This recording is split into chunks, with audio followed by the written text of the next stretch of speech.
السلام علیکم ګرانو مینوالو، تاسو څنګه یې ښئ؟ زما خواته راغلی دی ریاض لیونی او تاسو ته به خواږه خواږه کلامونه ډالې کوي. نو راځئ چې خبرې اترې ورسره وکړو. ګرانو مینوالو السلام علیکم. دا سلیمان مینه ناک دی او دا د سیپور خان سیپور استاد چې کوم دی شاعر، دا د هغه نوسی دی او دې ماته وایي چې څه ناسه ماته ووایه. نو زه یو کلام تاسو ته وړاندې کوم چې ستاسو خوښ شي. رابنشي بیا د تورو خاورو باندې باندې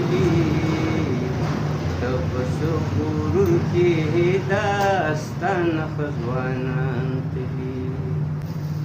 رابنشي بیا د تورو خاورو باندې باندې ته په څه غرور کې داستان خزوانان تلي. مه وایه په زړه کې چې ټول عمر به جمدې یمه، مه وایه په زړه کې چې ټول عمر جمدې یمه. زیبت یو ځل ستاسو څومره مشران تلي، ته په څه غرور کې داستان خزوانان تلي. رابنشي بیا د تورو خاورو بندیوان تلي، ته په څه غرور کې داستان خزوانان تلي. هغه خلق څه شو چې الله سره یې مینه وه، هغه خلق څه شو چې الله سره یې مینه وه.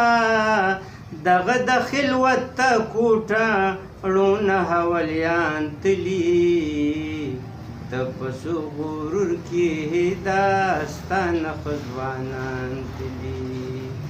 رابنشي بیا د تورو خاورو بندیوان تلي، ته په څه غرور کې داستان خزوانان تلي، ته په څه غرور کې داستان خزوانان تلي.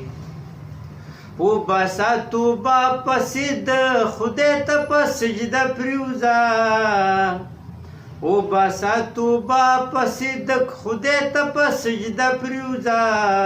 چا چې توبه وکړي دا په صدق جنتیان تلي، ته په څه غرور کې داستان خزوانان تلي. رابنشي بیا د تورو خاورو بندیوان تلي، ته په څه غرور کې داستان خزوانان تلي. بس کلیواني ریاضه اړور پورې مه تړه، بس کلیواني ریاضه اړور پورې مه تړه.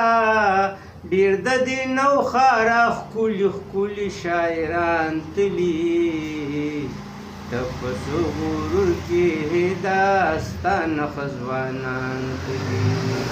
رابنشي بیا د تورو خاورو بندیوان تلي، ته په څه غرور کې داستان خزوانان تلي.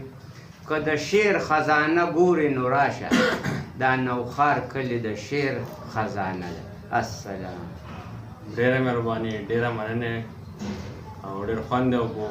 امید لرم چې کتونکي به ډېر خوند والي.